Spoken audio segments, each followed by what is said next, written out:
오늘의 일발장전 시작합니다. 일발장전의 두 기둥이죠. 최고의 주식 전문가 두 분과 함께합니다. 김영민, 김준호, MBN 골드 매니저 모셨습니다. 안녕하십니까? 반갑습니다. 자, 간밤 잠 못 잔 분들도 많이 있을 것 같습니다. 저희도 오늘 아주 많은 것들 준비했습니다. 당연히 3월 FOMC 회의 분석해 보도록 하겠고요. 앞서도 봤지만 모건 스탠리의 반도체 봄 리포트, 실질적인 외국인들의 반도체 순매수, 이것도 오늘 이슈 분석을 한번 해보고, 어제는 우리 로봇들 상당히 조정을 받지 않았었습니까? 그런데 엔비디아의 젠순왕 CEO, 로봇에 대한 진심입니다. 로봇과 또 어제 크게 재료로 힘을 못 썼던 테슬라의 자율주행 면허 획득까지도 저희가 종목과 함께 여러분께 소개해드리도록 하겠습니다. 저 일발장전은 종목을 여러분께 장전해 드리지만 재료도 함께, 이슈도 다룬다는 점 오늘 계속해서 함께 해주시면 좋은 투자 전략 얻어갈 수 있을 것 같습니다. 영민 매니저도 오늘 잠 못 잤죠, 새벽에? 네, 간밤에 이제 FOMC 성명서 저희가 예상해드린 대로 일단 금리는 동결될 게 확실시 됐었고, 점도표가 수정되느냐 마느냐, 그게 이제 굉장히 좀 중요한 포인트였는데, 어쨌든 연 2회 그대로 유지가 됐죠. 그러니까 약간 이제 안도감이 좀 만들어진 거고, 아까 앵커님이 브리핑할 때 정확하게 지적해 주셨어요. 지금 많은 분들이 매파적인 발언들이 많았다 이렇게 얘기를 하시는데, 실제 성명서 내용 보면 가장 중요한 게 이 미국 국채 양적 축소 규모가 줄어들었다. 매도 줄입니다. 그러니까 실제로 이제 쉽게 얘기하면 시장에서 이제 돈을 회수하는 양이 줄어들었으니까 이건 오히려 이제 완화된 거라고 볼 수 있거든요. 그렇죠. 그게 가장 좀 긍정적인 포인트였고, 어쨌든 파월 의장이 미국 경제에 대해서 불과 일주일 전에 시카고에서 미국 경제 탄탄하다라고 얘기를 했기 때문에 사실 그게 일주일 만에 바뀐다는 것 자체가 말이 안 되잖아요. 그러니까 이번에도 미국 경제가 여전히 좀 탄탄하다. 물론 경제 성장률은 좀 하향 조정되긴 했습니다만 여전히 이제 미국 경제에 대한 이제 신뢰를 좀 보여주면서 그래도 오늘 나스닥 지수 포함해서 시총 1등부터 15등까지 모두 상승했으니까요. 나름대로 이제 안도랠리가 좀 나타났다. 이렇게 이제 보시면 되겠습니다. 자, 그래서 오늘의 피난처는 어디로 갑니까? 일반은요?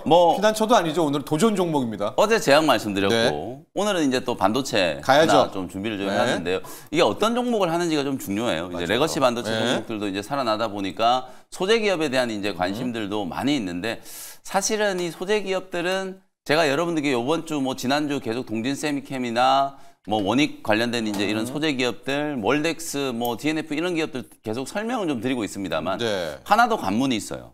소재 기업들은 어쨌든 우리가 이제 업황이 개선되는 게 적어도 이제 한 5월 말에서 6월 정도는 돼야 그때부터 소위 말해서 출하량이 이제 회복되기 시작하면서 가격도 이제 올라가는, 소위 말해서 업사이클이 이제 시작되는 시점인데 소재 기업들은 이 Q가 제일 중요하거든요. 아무래도 써야 되니까 반도체를 생산해내는 양이 늘어나야 그래야 소재 기업들이 이제 실적이 좋아지는 건데 1분기까지는 사실은 겨울이었어요. 근데 이제 우리가 이제 4월 되면 당장 삼성전자 이제 잠정 실적 발표를 시작으로 실적 시즌이 시작될 거잖아요. 그러면 또 소재 기업들은 약간은 또 이 실적에 대한 1분기까지는 실적이 이제 별로 안 좋을 거기 때문에 실적에 대한 노이즈가 조금 있을 수 있어요. 그래서 지금은 워낙 가격들이 많이 빠져 있기 때문에 레거시 업황 살아난다 이러니까 소재든 장비든 부품이든 다 기술적인 반등이 진행되고 있습니다만, 결국 끝까지 좀 살아남을 종목들은 업종 안에서 확실한 이제 좀 경제적 해자를 좀 가지고 있는, 그리고 오히려 추세가 훨씬 더 좀 강하게 살아있는 종목을 저는 공략하는 게 맞다. 그래서 결론적으로 서두가 좀 길었습니다만 주성 엔지니어링이라는 종목을 소개를 좀 해드리도록 하겠습니다. 이 종목 제가 이제 1월 7일 날 보니까 일발 시간에 한발 종목으로 한번 소개를 좀 해드렸던 것 같아요. 그 당시 이제 가격이 한 32,000원대였는데 지금 거의 4만 원. 이틀 전에 이제 4만 원을 뚫었으니까 꽤 올라왔어요. 근데 이제 주가가 보시면은 우리 개인 투자자분들이 급하게 추격 매수하지 않아도 얼마든지 살 수 있는 가격을 좀 주면서 추세적인 흐름은 작년 하반기에 저점을 찍고 이렇게 우상향을 좀 하고 있고 중간중간에 이렇게 굉장히 좀 변동성이 좀 크면서 이렇게 이제 움직이잖아요. 근데 저는 이제 이 주성 엔지니어링이 이제는 작년 우리 상반기 때 이제 좀 지켜봤던 그런 좀 드라마틱한 어떤 상승 추세, 요런 이제 상승 추세가 한번 만들어질 단계가 좀 왔다라고 보고, 비교적 가격이 조금 높게 올라왔습니다만 아까 제가 설명드렸던 것처럼 오히려 실적에 대한 불확실성이 좀 덜하고 추세가 먼저 살아난 놈이 이런 애들이 또 대장주 역할을 하는 거거든요. 네. 그런 측면에서 ALD 이제 증착 장비를 전문적으로 제조하는 주성 엔지니어링을 한번 참고하시면 좋을 것 같다. 이런 생각이고요. 뭐 반도체 디스플레이용 증착 장비, 특히 요즘에는 이제 이 ALD 증착 장비 때문에 시장에 이제 관심을 좀 굉장히 좀 많이 받고 있고, 작년 4분기 때 실제 굉장히 안 좋았어요.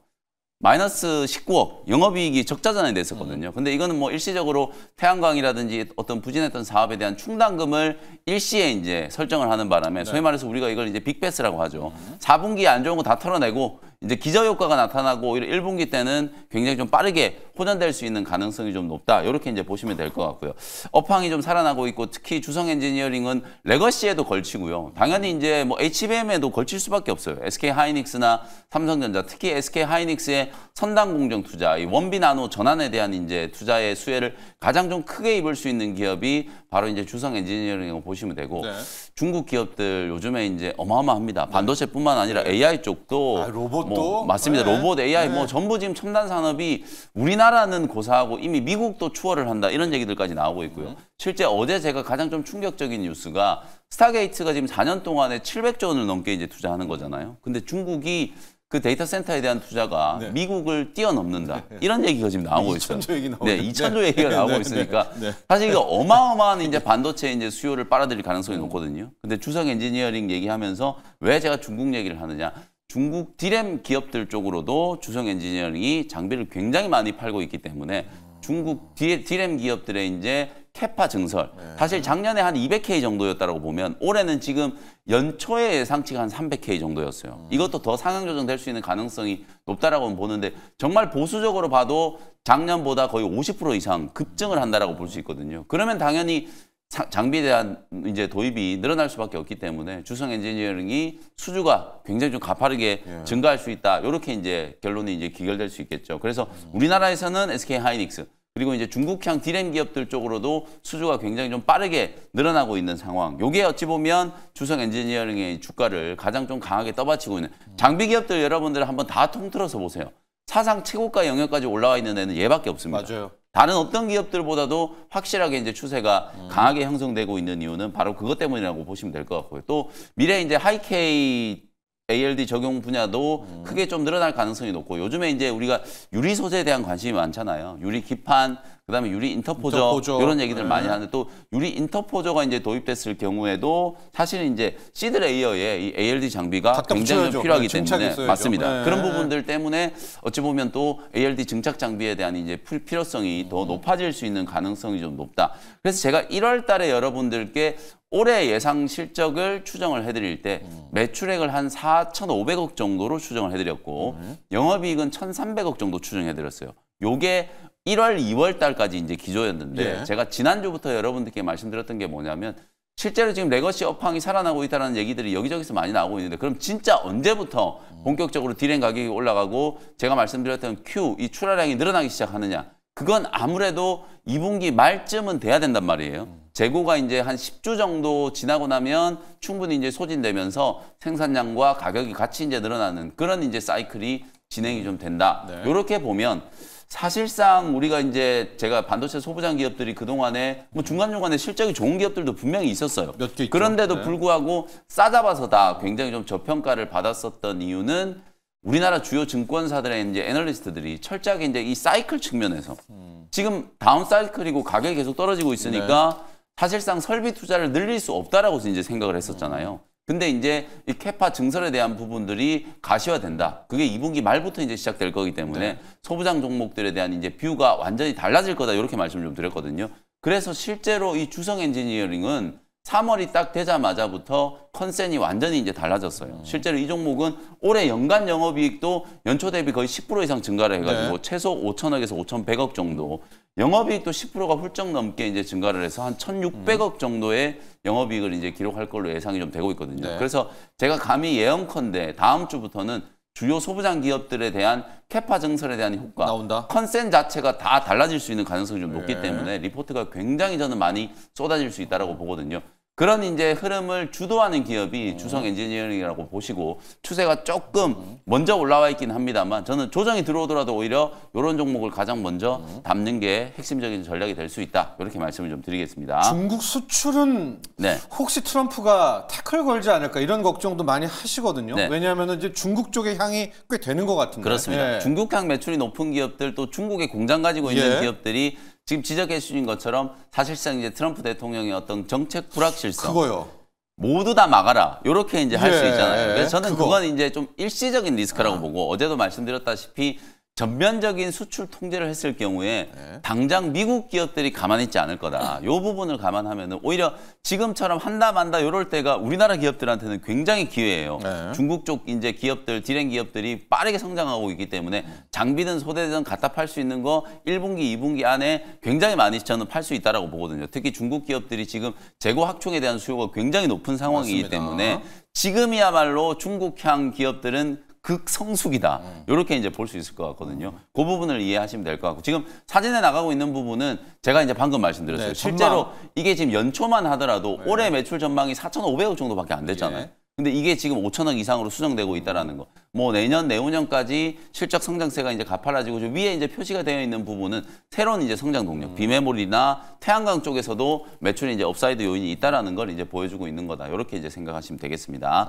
차트 보면서 이제 가격 전략 말씀드리도록 할게요. 뭐 주가가 아무래도 이걸 따라 붙어야 되나 이렇게 조금 이제 걱정이 좀 되실 정도로 거의 신고가 영역까지 올라와 있기 때문에 매수가만 조금 이제 낮춰가지고 한 38,000원 정도 오늘 만약에 장중에 약간 뭐 한 1, 2% 정도 좀 눌림목이 좀 들어오면 그때 매수한다라고 생각하시고 사실 저는 뭐 좀 밀려도 괜찮다라고 봐요. 지금 보시면은 추세는 계속 우상향 되면서 저점과 고점이 이제 높여지는 전형적인 이제 우상향 패턴이잖아요. 그래서 조정이 들어오더라도 이런 식의 이제 가파른 조정은 이제 거의 저는 보기 힘들다라고 봐요. 3월 이후부터는 뭐 고점 대비 한 10여 % 정도, 그 정도만 딱 조정 들어오면 눌림목이 만들어진다라고 보여지기 때문에 어차피 상단에 대한 이제 돌파 시도가 매우 빠르게 전개될 수 있다. 이렇게 보시고요. 목표가는 45,000원, 손절가는 33,000원 참고하시면 되겠습니다. 자, 오늘 영민 매니저의 일발은 주성 엔지니어링으로 향했습니다. 우리 증착 장비, 반도체 투자 많이 하셨던 분들은 잘 아시겠지만 이게 신규에 오신 분들은 그 웨이퍼가 그냥 판이잖아요. 얘를 이제 전기적 장치로 좀 그렇죠. 바꿔야 되는, 그걸 한번 레이어를 씌워야 되는데 이제 그 장비를 만드는 곳이었는데 한동안 HBM이 히트를 치면서 이 앞단에 전공정들이 싹 버려져 있었습니다. 근데 영민 매니저가 지금 이야기했듯이 중국이 지금 로봇에 넣어야죠, 자율주행에 넣어야죠, AI에 넣어야죠. 지금 막 땡기고 있으니까 메모리 반도체에 대한 수요가 맞습니다. 어마어마하게 늘어나고 있습니다. 그러니 당연히 주성 엔지니어링 앞단계 전공정의 강자, 메모리 쪽의 한때 강자 주성 엔지니어링이 살아날 것이다. 여기에 초점을 맞춰봤습니다.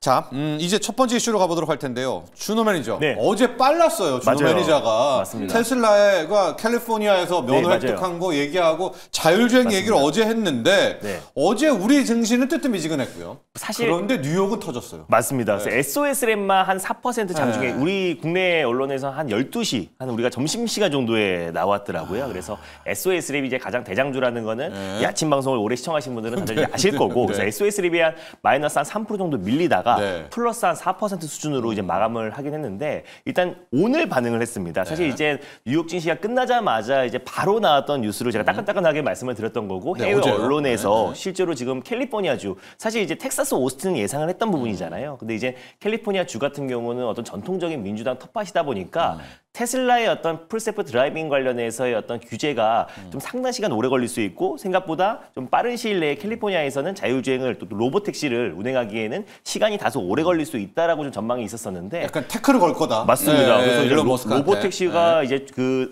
획득되기 바로 직전 단계인 차량 호출 서비스 관련해서 이제 승인이 획득되면서 이제 한 발 더 캘리포니아주의 어떤 이제 자율주행, 특히 로보택시의 어떤 주행이 좀 가까워졌다. 근데 굉장히 좀 큰 뉴스예요. 근데 그럼에도 불구하고 시장에서 뜨뜻미지근했고 국내 언론사에서 너무 늦게 이제 어제 발표가 이 시간에 됐는데 얘기했는데 이 시간에 제일 먼저 맞습니다. 제일 먼저 말씀을 드렸잖아요. 네. 그래서 실제로 그래서 SOS랩이 그래도 장중에 좀 살짝 움직였지만 약간 FMC도 회의를 앞둔 시점에서 약간 로봇과 또 그리고 제약바이오 기업들이 약간은 좀 쉬어가는 흐름이었기 때문에 투심 자체가 시장이 좋지 못했다. 다만 이제 오늘 캘리포니아 사실 그동안 테슬라가 크게 한 2배 이상 올라갔던 것도 가장 첫 번째 이유가 이제 자율주행입니다. 로봇도 분명히 있지만은 자율주행이 올해 연내부터 5월부터 개화가 되고 또 6월부터 본격적인 서비스가 시작된다라는 기대감 때문에 올랐었는데 최근에 어떤 주가 하락은 또 일론 머스크의 정치 개입도 분명히 있겠지만 차량 판매의 어떤 둔화로 인해서 너무 주가 하락이 거의 그 상승폭을 다 반납해버렸잖아요. 네. 사실 좀 과도한 하락이었다라고 좀 판단이 되고 있고 그래서 주가가 올라갈 때는 이제 월가 투자은행들이 계속해서 목표가를 상향하다가 빠지니까 이제 목표가 하향 보고서 계속 나와주고 있는데요. 그래서 오히려 이 캘리포니아 그 허가 획득 소식이 나와주면서 목표가 상향 보고서 나왔고 저가 매수 기회라는 월가의 목소리가 좀 나와주고 있는 상황입니다. 그래서 이런 부분에서 다시 테슬라가 본격적인 상승 흐름이 나와주면은 우리 국내 자율주행 기업들 항상 제가 첨단 산업의 눈이라고 할 수 있는 SOS랩, 스마트 레이더 시스템, 퓨런티어 이 세 기업은 국내 대표하는 자율주행 기업이자 첨단 산업의 눈 기업이라고 말씀드렸잖아요. 그래서 이제 오늘 다시 한번 좀 반응하지 않을까. 그래서 어제 그런데요. 예. 중국 얘기도 함께 좀 해주세요. 왜냐하면 지금 중국이 뭐 미쳤다 이런 표현을 쓰는데 자율주행도 맞습니다. 지커가 지금 맞습니까? 레벨 3를 획득했다? 네. 맞아요. 그럼 멋대로 돌아다닙니까 중국은 지금? 얼마 전에 이제 중국에서 테슬라가 풀셀프 드라이빙 무료로 한 달 배포한다 그러는데 이거 제가 볼 때는 뭐 준호 매니저님 생각도 비슷할 것 같은데 저희가 볼 때는 분명히 호재인데 중국 기업하고 이게 경쟁이 심해진 거 아니냐 이렇게 해석이 되면서 오히려 이게 하락 요소로 작용을 했거든요. 그러니까 BYD 같은 경우가 이제 무료로 이제 배포를 했잖아요. 그리고 이제 사실 풀셀프 드라이빙과 테슬라와의 어떤 기술 격차는 거의 한 수년 앞서 있기 상태이다 보니까 사실 이제 그 BYD가 공급했던 거는 거의 테슬라의 오토파일럿 수준이고 풀셀프 드라이빙은 거의 완전 자율주행에 가깝다라고 보시면 될 것 같습니다. 근데 이제 한 1개월 무료 배포가 워낙에 지금 테슬라의 투심 자체가 안 좋은 상태다 보니까 중국에서 지금 워낙에 지금 자율주행 속도가 빠르니 테슬라가 경쟁력이 약해서 한 달 무료 배포라고 생각하시는 분들이 많은데 그게 아니라 원래 지금 이제 버전 12와 버전 13 버전이 출시될 때마다 테슬라는 미국 현지 내에서도 한 달 무료 배포를 계속 했었어요. 그래서 테슬라의 어떤 영업 방침이고 앞으로 풀셀프 드라이빙이 모두 이제 상용화되기 직전에 이제 가까워지려면은 일단 우리가 운행을 해봐야 되잖아요. 아무 믿음도 없이 주행도 안 해보고 바로 덕석덕석 그 1,000만 원 가까이 되는 FSD를 구매하기는 어렵기 때문에 그거를 1개월 무료 배포는 항상 했던 어떤 이제 프로모션이었다라고 보시면 될 것 같습니다. 근데 어제부터 이제 판매한다던데 중국에서. 맞습니다. 중국에서 이제 본격적으로 1개월 이제 무료 배포가 끝나고 나서 그 다음부터 본격적인 이제 판매가 이제 시작이 된다고 했을 때 거기에서 이제 본격적인 FSD 관련된 숫자가 찍히기 시작한다. 그래서 올해부터 숫자가 찍히고 또 로보택시 관련된 매출이 발생하면은 올해부터 테슬라가 자율주행 관련된 매출이 본격적으로 발생하는 해이다 보니까 그래서 올해가 자율주행 시장의 어떤 개화기다라고 보시면 될 것 같아요. 탑픽을 좀 볼게요. SOS로도 얘기 많이 해주셨고 퓨런티어에 대한 질문도 좀 유튜브에서는 있는 것 같습니다. 함께 좀 가보죠. 사실 기업으로. 퓨런티어 같은 경우는 트럼프 당선과 동시에 가장 또 크게 시세가 분출되었던 기업 중에 하나였고 그 이후에 이제 테슬라 주가와 마찬가지로 그때의 상승폭을 대부분 다 반납을 해버렸어요. 똑같이 움직여요. 네, 맞습니다. 그리고 또 최근에 또 그것도 있었던 것 같아요. 이 테슬라의 주가 하락이 6,500만의 어떤 유튜브, 나사 출신의 유튜브가 실제로 지금 이제 가상벽을 세워놓고 운전을 하는데 바로 그냥 벽을 뚫고 지나가 버리는 그걸 보여주면서 주가가 5% 빠졌고 그리고 이제 경쟁사인 루미나라고 사실상 이제 라이다의 가장 대표 기업은 벨로다인과 루미나라는 기업이 있는데 사실 루미나의 어떤 기술을 좋게 평가를 했기 때문에 그날 루미나는 27% 주가가 급등했고요. 그리고 이제 테슬라 같은 경우는 5% 이상 급락이 나왔고 전체적으로 하락세가 좀 이어졌는데 사실 그거는 그 조작된 영상이라는 평가가 굉장히 많아요. 직전에 이제 그 오토파일럿이 켜지지 않았다가 한 4초 전에 갑자기 켰다가 그리고 실제로 다시 한번 풀 영상을 보니까 부딪히기 직전에는 오토파일럿이 꺼지는 화면이 나오더라고요. 그래서 실제로 이게 뭐 루미나에 어느 정도 뒤에서 돈을 받았나 뭐 이런 얘기도 분명히 나와주고 있는데 실제로 그 영상은 약간 조작된 영상의 가능성이 굉장히 높고 또 그 유튜브가 과거에도 이런 조작된 영상을 했던 사례들이 분명히 있더라고요. 그래서 너무 그 영상 하나만 보고 풀셀프 드라이빙은 그냥 벽을 그냥 뚫고 지나가 버리구나 이렇게 생각하면 카메라 방식은 안 된다. 맞습니다. 그래서 이제 그 루미나를 좀 띄워주기 위한 어떤 이제 하나의 어떤 광고 영상이었다라고 보시면 될 것 같고요. 그래서 일단 퓨런티어 같은 경우도 테슬라의 하락과 동시에 마찬가지로 빠질 수밖에 없는 게 테슬라의 주가가 거의 더블 이상 상승 나왔다가 그대로 이제 반납했기 때문에 그런 건데 결국 자율주행 관련해서 사실 직접적으로 사실 수혜를 받을 수 있는 국내 기업 중에서는 퓨런티어가 가장 이제 넘버 원이다라고 말씀드렸습니다. 근데 이제 결국 자율주행 시장 개화와 또 그리고 이제 로봇 또 다양한 산업까지 같이 본다고 했을 때는 이 첨단 산업의 눈인 SOS랩과 스마트 레이더 시스템이 가장 이제 좋지만 테슬라의 어떤 자율주행 본다고 했을 때는 어차피 카메라와 AI잖아요. 근데 그 카메라 모듈을 조립하는 장비와 검사하는 장비의 글로벌 1위 기업이 바로 퓨런티어다 보니까 장기적인 성장성과 올해의 어떤 뷰는 그대로다라고 보시면 될 것 같습니다. 이게 투자자들 입장에서는 굉장히 짜증나는 게 테슬라 주가가 500달러 넘어가니까 그냥 거의 대부분의 증권사들에서 목표 주가를 줄줄이 다 상향 조정하더니 이제 다 빠지고 나니까 이제 와서 목표 주가 하향하고 있어요. 그래서 이걸 여러분들이 절대로 목표 주가 하향했다 이게 이제 부정적인 기류라고 보시면 안 돼요. 오히려 그걸 거꾸로 생각하셔야 돼요. 하향 리포트가 많아지면 많아질수록 이제가 이제 바닥이구나 이렇게 이제 생각해야 되거든요. 그 실제로 이제 미국의 러트릭 이제 상무장관이 그 미국 주요 이제 채권회사 피츠 이제 그 스티브 제랄드 여기 이제 피츠 제랄드 여기 이제 출신이잖아요. 근데 이제 피츠 제랄드 여기는 목표가를 오히려 465달러 정도 수준으로 그대로 유지를 하고 있어요. 그러니까 지금 트럼프 대통령도 그렇고 주요 이제 백악관의 참모들조차도 사실은 이제 일론 머스크 살리기를 분명히 저는 할 거라고 보거든요. 그래서 가격적인 측면에서 봤을 때는 테슬라는 너무 과도하게 지금 빠져있는 구간이다라는 걸 이제 좀 참고를 좀 해보시면. 그래서 제가 뭐 테슬라 2배짜리 레버리지도 말씀드리기는 했잖아요. 그래서 이 뭐 변동성이 워낙 좀 심하긴 합니다만 목표 주가 하향 리포트가 이제 많이 나온다라는 거 그것 때문에 걱정된다 이렇게 생각하실 필요는 없다라는 걸 좀 강조를 좀 해드리고 싶습니다. 좋습니다. 자, 테슬라 간밤에 한번 힘을 발휘했고요. 자율주행 관련한 캘리포니아에서 직전 단계 호출 서비스 면허 땄고 중국에서는 FSD 유료 판매하고 중국은 레벨 3 단계입니다, 여러분. 이것이 우리에게 영민 매니저, 준호 매니저 얘기했지만 악재가 아니라 중국 잘하니까 우리 못한다. 우리도 간다. 이런 패턴으로 오늘 한번 기대를 해보도록 하겠습니다. 특히 우리는 카메라 방식도 있지만 라이다, 레이저 라이다를 쏴서 돌아오는 이 방식도 함께 주목하자. 자, 이렇게 자율주행 정리해봤고요. 파월폿 3월 FOMC 회의도 해봐야죠. 이제 저희가 이거 중요하게 안 다루는 게 아니라 이미 넘쳐나게 여러분들이 알고 이 재료적을 다 알고 계십니다. 영민 매니저. 그래서 투자 전략으로 가볼게요. 과연 우리가 이 3월 FOMC 회의의 내용을 어떻게 오늘 투자 전략으로 반영할까? 저는 이제 뭐 한마디로 얘기하면 파월 의장이 이제 콜 시그널을 보냈다. 이렇게 이제 생각이 좀 들고 주가는 이미 미국 증시 충분히 조정을 좀 받은 상태이기 때문에 사실 이제 빅테크 기업들의 하락폭이 뭐 어마어마했잖아요. 뭐 그런 걸 감안했을 때는 가격적으로 봤을 때는 굉장히 좀 매력적이다.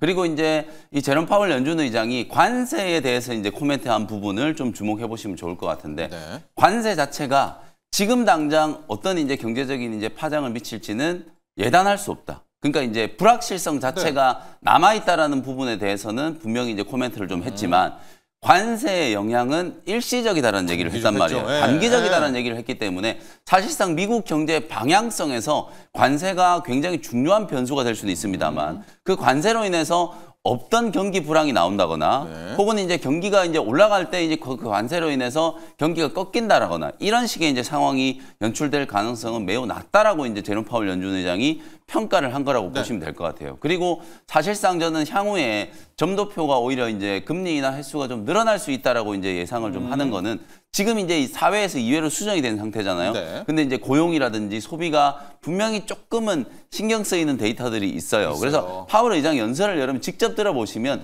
매달 이제 긴축적인 스탠스, 그러니까 우리가 지금 매파적이라고 계속 평가하는 이유는 지금 당장 금리를 인할 필요는 없다, 정책 기조를 바꿀 필요는 없다 이런 얘기를 하기 때문에 그런데 디테일하게 보면 뉘앙스는 분명히 좀 바뀌고 있단 말이에요. 특히 소비라든지 고용 지표가 분명히 이제 파월 연준 의장이 이제 예상하는 거하고는 조금씩 이제 달라지고 있다는 부분이 있기 때문에 성장률 전망치도 이제 하향 조정됐잖아요, 공식적으로. 이런 부분들을 감안하면 오히려 금리 인하에 대한 이제 기대감은 충분히 이제 좀 살아날 수 있다. 그래서 오늘 뭐 국채 금리가 4.2%대까지 지금도 떨어져요. 다시 떨어지고 있잖아요. 이런 부분들을 감안하면 저는 이제 명백하게 콜 시그널을 이제 보낸 거라고 볼 수 있고 그러면 뭐 우리나라도 마찬가지겠죠. 사실은 지금 우리 국내 증시가 미국 장에 비해서도 훨씬 더 좀 잘 버티고 있는 국면이기 때문에 어저께 또 일제히 조정받았던 성장 섹터, 특히 로봇이라든지 제약바이오 업종은 오늘이 또 기술적인 반등이 좀 들어올 수 있는 좋은 이제 타이밍이다. 이렇게 말씀드릴 수 있겠습니다. 그렇습니다. 역시 금리입니다. 뭐 굳이 기준금리를 인하하지 않더라도요. 이게 양적 긴축 줄이게 되면서 시장 금리가 이제 4.2%.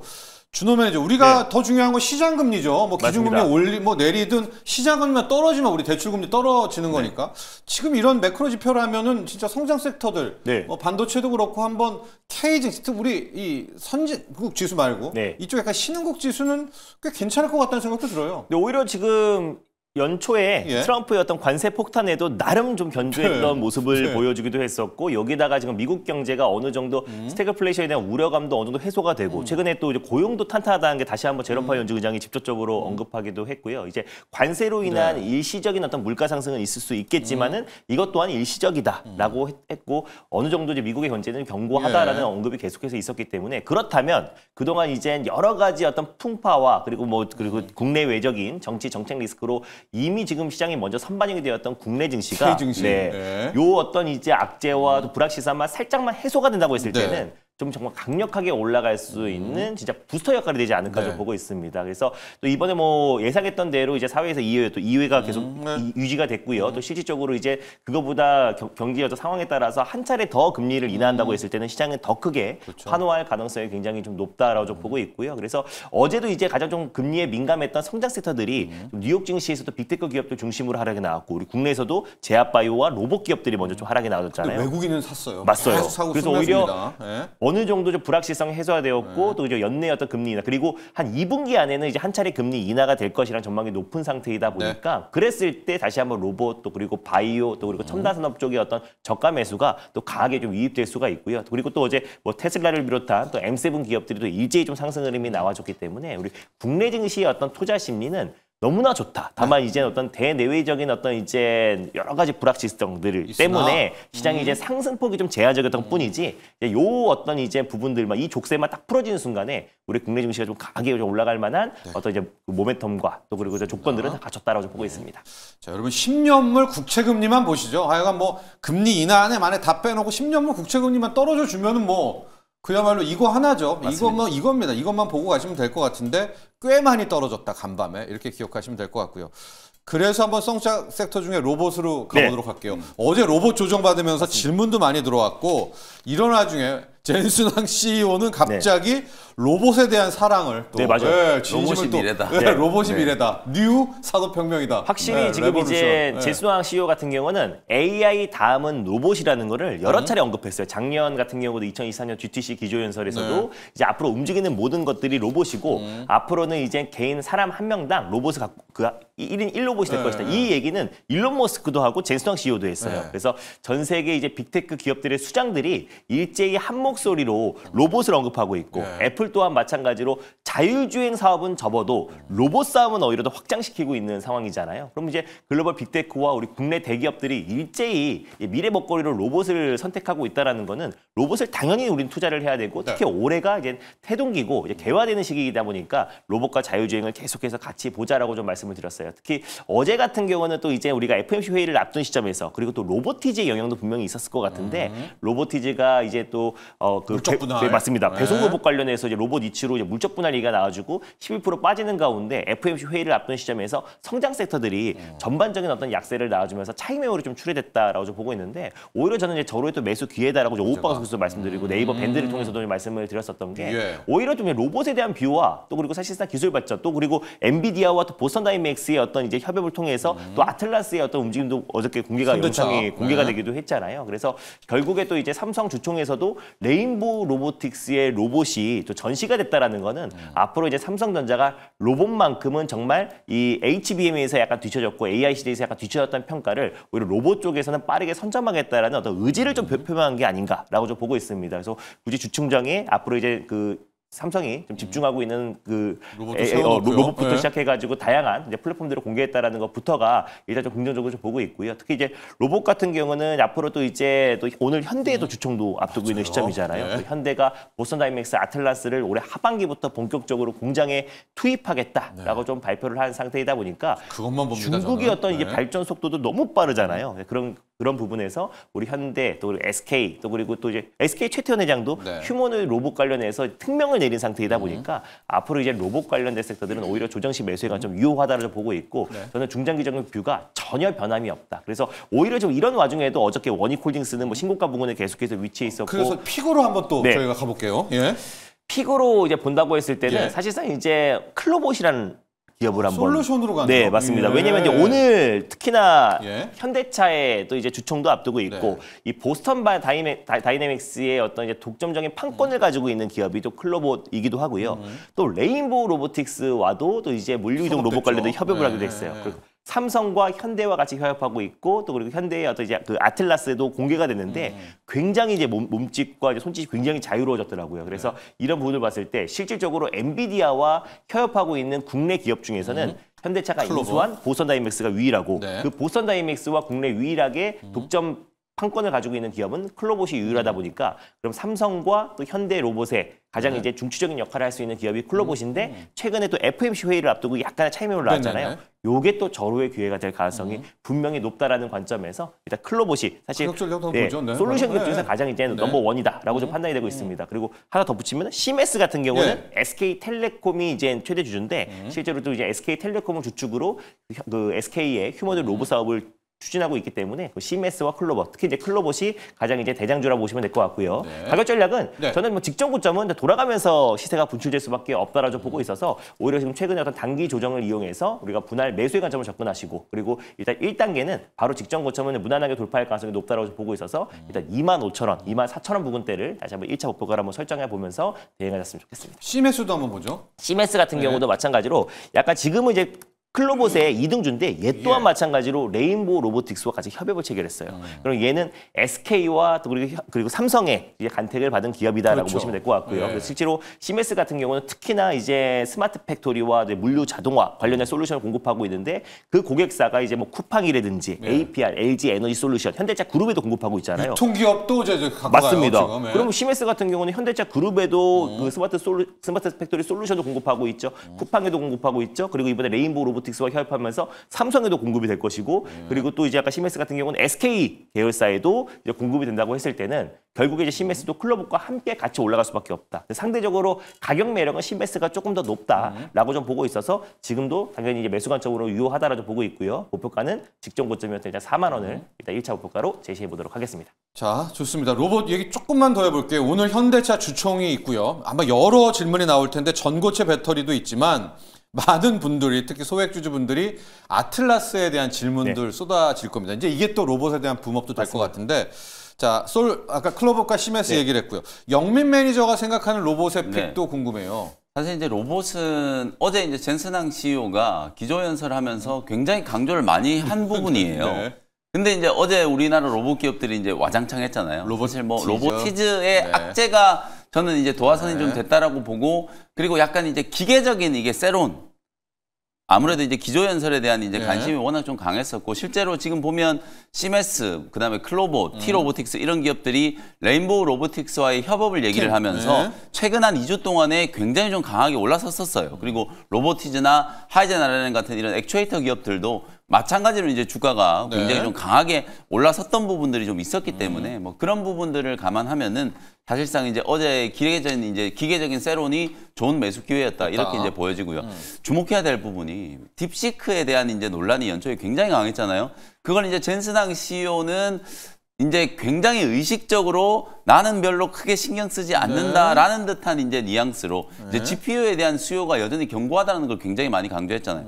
근데 어저께 로봇 관련돼서 이제 발표한 걸 보면 위대한 이제 과학자 여러분 아이작 뉴턴이 다 나왔잖아요. 아이작 그루츠 N1 요걸 가지고 오픈 소스 방식으로 로봇 기업들이 휴머니즘 알고리즘을 만들 수 있게 우리가 다 풀어주겠다. 그다음에 이제 뉴턴도 마찬가지예요. 로봇의 이제 학습을 풀어주는 오픈 소스 방식의 이제 로봇 개발 플랫폼이라고 보시면 되거든요. 이걸 전부 이제 오픈 소스 방식으로 다 풀어줄 테니 너네들이 로봇 개발해라. 반도체는 우리가 한다. 이런 전략이라고 보시면 되거든요. 그래서 이 오픈 소스 방식에 대한 이제 새로운 플랫폼을 이제 제시했다라는 거. 그게 기존에 이제 뭐 코스모스라든지 제슨토로 이런 이제 방식과는 조금 달라진 부분이기 때문에 젠슨항 CEO는 앞으로 뭐 로봇이 미래다. 로봇이 이제 휴머노이드 로봇이 혁명을 일으킬 거다. 이런 얘기들을 하고 있는 게 실제로 빨리 로봇 산업이 이제 성장을 하고 보급이 돼야 그래야 본인들도 이제 의도로 하는 이제 반도체도 많이 팔 거고 생태계를 이제 훨씬 더 좀 늘릴 수 있는 그리고 젠슨항 CEO의 생각은 앞으로 이제 젠슨항 CEO가 이제 주로 팔고 있는 이 GPU 같은 핵심적인 이제 반도체들의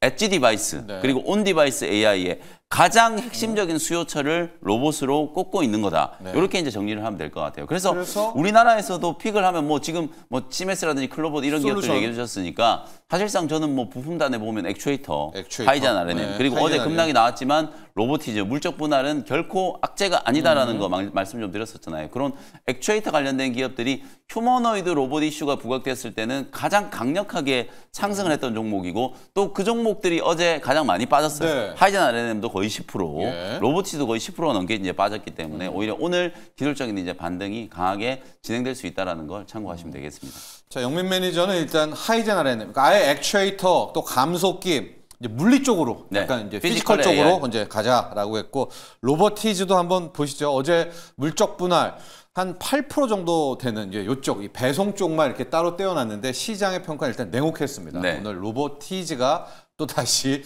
살아나는지까지도 함께 보시면서 로봇 이슈를 정리해 보도록 하겠고요. 삼성전자 또 하이닉스 이야기 많이 들어보셨을 텐데 이것도 짧게 가야 될 것 같아요. 모건 스탠리가 많이 자세가 바뀐 것 같아요. 늘 반도체 겸올만 외치다가 이제 오히려 메모리의 업황을 회복을 이야기하고 있습니다. 네. 외국인 수급이 엄청 좋아졌고요. 자, 이걸 놓고 보면 영민 매니저 네. 이 모건 스탠리의 이 리포트를 외국인들이 미리 받고 먼저 자기네들은 출발을 한 게 아닌가 이렇게 네. 싶어요. 그럼 우리도 뒤따라 가야 될지 이게 포인트입니다. 뭐 사실 뭐 그런 또 합리적인 의심을 할 수도 네. 있는데 사실 시장은 저는 아직까지는 지금 이제 삼성전자를 사고 있는 수급은 거의 대부분의 이제 패시브 자금의 이제 성격이 조금 강하다라고 봐요. 예. 그래서 이제 이게 기조적으로 좀 이어지려면 이제 액티브 자금들이 좀 들어와야 되는데 그러는 와중에 어제 이제 모건 스탠리가 반도체 이제 겨울이 끝나고 봄이 온다. 삼성전자와 SK 하이닉스의 목표가를 이제 올렸잖아요. 올렸죠. 네. 다만 목표가가 썩 그렇게 만족스럽진 않아요. 그래도 올렸잖아요. 뭐 삼성전자 네. 7만 얼마고 네. 하이닉스도 겨우 23만 원, 지금 21만 원 다 됐는데 23만 원 정도 얘기했으니까 그래도 말씀해 주셨던 것처럼 작년에 뭐 혹독한 겨울을 예고하고 그냥 우리나라 메모리 기업들을 그냥 탁 찍어가지고 마이크론은 가만히 냅두고 우리나라 기업들을 못 살게 굴었단 말이에요. 그 뷰가 바뀌었다라는 거. 그래서 메모리 이제 또 아주 추운 다운 사이클은 이제 끝나고 있다라는 걸 모건 스탠리가 확실하게 좀 보여줬다 이런 생각이 좀 들고 레거시 업황도 뭐 살아날 수 있는 가능성. 거기다가 저는 어저께 이제 엔비디아의 젠슨항 CEO가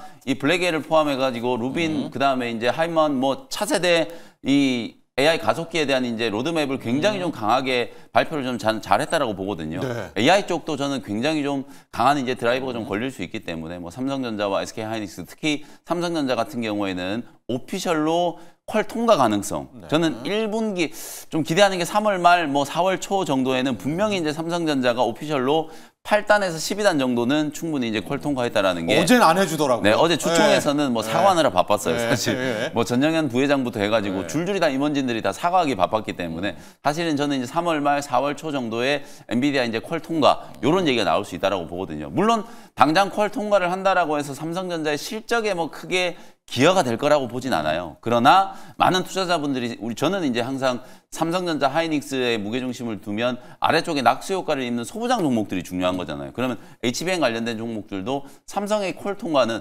고객사, 어마어마한 고객사가 또 하나 늘어나는 거라고 볼 수 있기 때문에 긍정적인 기여를 좀 할 수 있다. 그래서 레거시와 HBM 쪽이 다 좋아지고 있는 구간이기 때문에 반도체는 반드시 좀 2분기 때 여러분들이 좀 핵심적인 전략 이제 업종으로 생각을 좀 하시면서 공략 포인트를 좀 잡아가시면 되겠습니다. 삼성전자 따라가야 할까요? 외국인들이 따라가고 있으니까? 삼성전자 따라가야죠. 따라가자. 삼성전자는 뭐 말씀드렸던 것처럼 상승의 속도는 조금 더딜지 몰라도 기조적으로 봤을 때는 디램 업황의 개선은 오히려 삼성전자가 더 강하게 받을 수 있기 때문에 오히려 외국인들은 아무리 그래도 아직은 우리나라는 그냥 메모리 반도체 강국이라고 생각을 해요. 그러면 메모리 반도체 하면 상징적으로 떠오르는 종목이 또 삼성전자가 먼저 떠오를 수밖에 없기 때문에 그런 부분들은 외국인들은 이제 수급이 삼성전자에 오히려 조금 더 긍정적인 기여를 할 수 있다. 이렇게 보시면 되겠습니다. 준호 매니저 의견도 궁금해요. 현재 우리나라의 삼성전자의 주주가 540만 명입니다.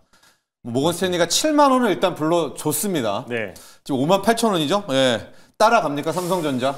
아니면 들고 계신 분들도 7만 원까지 버텨볼까요? 그래도 이제 뭐 삼성전자를 보유하고 계신 분들은 그래도 좀 인내심이 확실히 있는 것 같아요. 그래서 오랫동안 긴 호흡으로 좀 보시는 분들이기 때문에 어떤 단기적인 어떤 반등도 물론 좋아하시겠지만 그래도 좀 어느 정도 좀 길게 또 삼성전자의 미래를 보고 투자하시는 분들이 굉장히 많을 것이다. 그래서 두 번 다시 실수하지 않겠다라고 지금 이제 임원진들이 언급을 했던 만큼 HBM 특히 차세대 HBM4 관련해서는 앞으로도 엔비디아의 어떤 공급에 정말 진짜 사활을 걸 가능성이 굉장히 높다. 그래서 이제 뭐 HBM3이던 아니면 또 차세대 HBM이던 결국에 이제 삼성전자가 엔비디아의 공급 계약을 체결해야 본격적으로 삼성이 이제 상승 흐름이 나올 수 있는 트리거 역할을 하지 않을까 좀 보고 있고요. 그래서 어느 정도 충분히 삼성전자의 어떤 이제 목표 주가는 장기적으로 좋다라고 좀 보고 있고 충분히 좀 악재는 반영이 됐다라고 좀 보고 있는데 그게 이제 바로 V자 반등 같은 시세가 연출될지는 조금 좀 지켜봐야 될 부분들이 있지 않을까 보고 있습니다. 그렇습니다. 58,000원입니다. 네. 근데 지금 모건 스탠리 나오기 한 3, 4일 전부터 외국인 산 이 행태를 좀 보면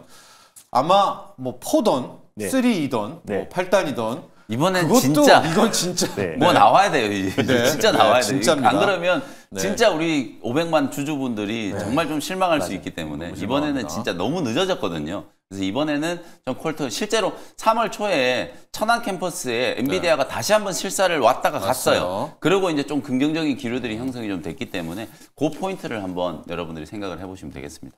임원들이 어제 다시는 실수하지 않겠다라고 했습니다. 거기에 모건 스탠리가 일단은 맞습니다. 7만 원은 불러줬습니다. 네. 여기까지만 저희가 이제 뭐 말씀드리고 두 전문가 모두 지금까지 지켜왔으니까 일단 7만 원 정도 레벨은 한 번은 뭐 재료까지 확인해 보자 이렇게까지 조언을 해드리도록 하고요. 준호 매니저 일발로 가볼게요. 네, 오늘 일발은 이제 우리가 SDB 전환과 또 이제 자율주행 관련해서 이제 두 가지의 좀 모멘텀을 다 가지고 있는 이제 HL 만도라는 기업을 오늘 탑픽 종목으로 한번 들고 와봤습니다. 일단 간밤에 또 이제 단독 보도가 나오긴 했어요. 그래서 현대차가 이제 미래차의 어떤 패권을 노리고 있고 SDB 관련해서 이제 2028년까지 정확한 이제 시기를 정한 건 이번이 처음인데. 2028년까지 전 세계 1등 기업이 되겠다라고 좀 언급을 했습니다. 제 기억으로 2022년부터 신년사마다 정인선 이제 현대차 그룹 회장이 현대차는 이제 제조업 기업이 아니라 이제 본격적인 소프트웨어 기업이다라고 좀 언급을 했었었는데 소프트웨어 기업이 되기 위해서는 바퀴 달린 스마트카, SDV 전환이 가장 이제 우선시 돼야 된다. 자동차가 이제 하드웨어에서 소프트웨어화 되는 건데 사실 뭐 현대차 이제 SDV 전환에 있어서는 계열사인 현대오토 에버가 이제 가장 대장이고요. 그리고 또 현대차가 이디주로 있는 슈어소프테크가 이제 가장 이제 두 기업이 가장 핵심 기업인데 그래도 제가 HL 만도를 또 가져온 이유는 현대차 이제 공급을 하고 있고 또 중국향 매출이 굉장히 또 큰 기업이기도 해요. 그래서 실제로 지금 이제 현대차의 먼저 이제 로드맵 먼저 말씀드리면 2025년도까지 기아의 이제 SDV 프로토타입이 공개를 하고요. 그리고 2026년까지 상반기 GV90에 시범 적용을 합니다. 그리고 하반기에는 SDV 페이스카, 그러니까 소량 생산으로 검증 차량을 공개를 하고요. 그리고 2027년부터 풀스택 운영 시스템 적용된 SDV를 생산하고 그리고 2028년도에 전 세계 1등의 SDV카. 그러니까 결국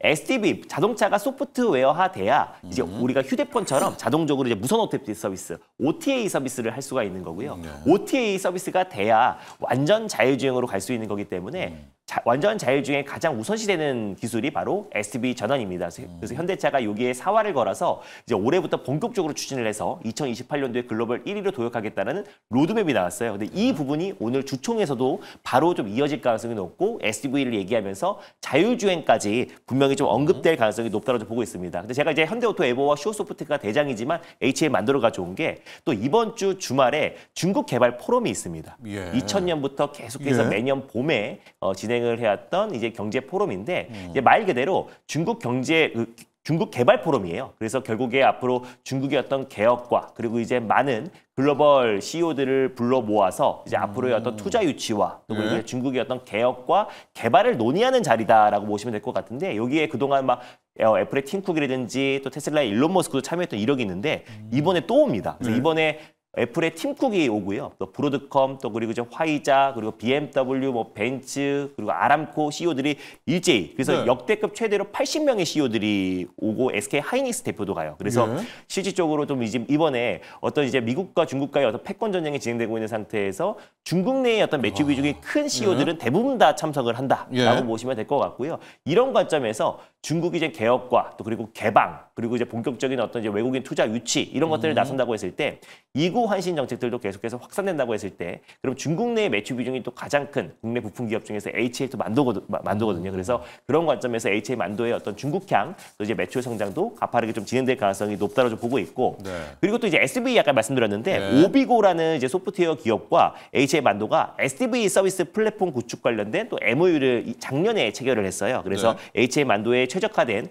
차량용 AP 응용 프로그램 인터페이스 개발뿐만 아니라 SDV 서비스 플랫폼 기술 관련해서 구축 구축을 이제 HL 만도가 담당할 가능성이 높다. 자회사가 HL 클레무브라고 또 자율주행차 부품을 또 그리고 소프트웨어를 또 공급하고 있는 기업이다 보니까 이 부분에 대해서도 분명히 경쟁력이 있다고 좀 보고 있고, 그리고 또 이제 중국향 매출이 크긴 하지만 또 북미향 매출도 한 매출의 29%가 돼요. 그래서 GM을 비롯해서 북미 왕선차 업체들에게 핵심 부품들을 공급하고 있는데, 이번에도 현대가 또 GM이랑 같이 전략 발표를 하면서 앞으로도 현대가 굉장히 지금 이제 관세 리스크에 준비가 잘 돼 있잖아요. 그래서 GM과 현대의 핵심 부품들을 자율주행 부품들을 공급하고 있는 HL 만도가 또 수혜를 받을 가능성이 높다고 좀 보고 있고, 이미 작년에 연간 수주 총액이 17조 6천억입니다. 그래서 목표치를 이미 17%를 초과했기 때문에 올해 이제 중국의 어떤 대규모 경기 부양책, 또 그리고 또 이제 외국인 투자 유치, 또 그리고 이제 개혁에 나선다고 했을 때 결국 중국 내의 자동차 판매량도 늘어나고, 또 그리고 현대가 다른 완소차 업체들 대비해서 미국 내에서도 준비가 굉장히 잘 돼 있는 상태다 보니까 북미향 매출까지 늘어나고 SUV 전환과 자율주행 관련된 부분까지 같이 본다고 했을 때는 HL 만도도 좀 어느 정도의 반발 매수가 강하게 유입될 수 있다고 판단돼서 오늘 탑픽점으로 들고 와봤습니다. 네, 준호 매니저 일발이 HL 만도입니다. 아마 HL 만도 기억하시는 분들은 중국 비중 높다. 맞습니다. 하이브리드 뭐 부품 이렇게 생각을 하실 텐데, 오늘의 초점은 SDV, 네. 소프트웨어 디파인드 비클. 소프트웨어 플랫폼 쪽도 HL 만도가 이 정도 진심일 줄은 몰랐습니다. 예. 작년에 SBD 관련해서 이제 MOU도 구축하고 또 플랫폼과 소프트웨어 쪽에서도 기술력을 가지고 있는 기업이다 보니까 충분히 같이 좀 수혜를 받지 않을까라는 판단에 가져와 봤습니다. 오토에버도 있지만은 변동성 하면 더 밑단에 있는 HL 만도다. 가격 전략 보도록 하겠습니다. 가격 전략은 일단 전일 종가였던 41,300원을 한번 잡아보도록 하겠고요. 그리고 목표가는 49,500원 라인대를 일단 1차 목표가로 한번 직전 고점 돌파를 한번 봐보도록 하겠고, 손절 라인대는 35,000원 말씀드려보도록 하겠습니다. 자, 중국향과 SDV, HL 만도였었습니다. 자, 앞서 영민 매니저는 반도체 그리고 메모리 반도체 업황의 전공정의 대장, 주성 엔지니어링으로 일발을 조준했습니다. 자, 두 분의 전문가 여기서 보내드리도록 하겠습니다. 오늘 성공투자학교 감사합니다. 고맙습니다.